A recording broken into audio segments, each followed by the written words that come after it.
C তুমি কোথায় এসেছো? কেন এসেছো মামা বাড়িতে? বর্মনি কেক কাটবে বলে এসেছো?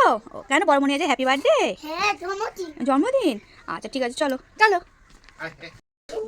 হাত জড়ো করে যাচ্ছে কেন? ও হ্যাপি বার্থডে বলবে বলে জন্য করে আছে। ও এসে কেকটা দেখে হ্যাপি বার্থডে বলা হয়ে গেছে।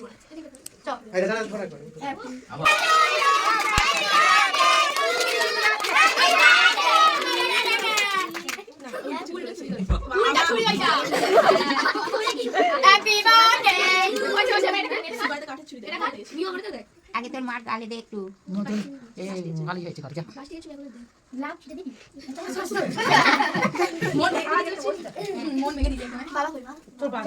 বাথরুমে তো বন্ধু হ্যাঁ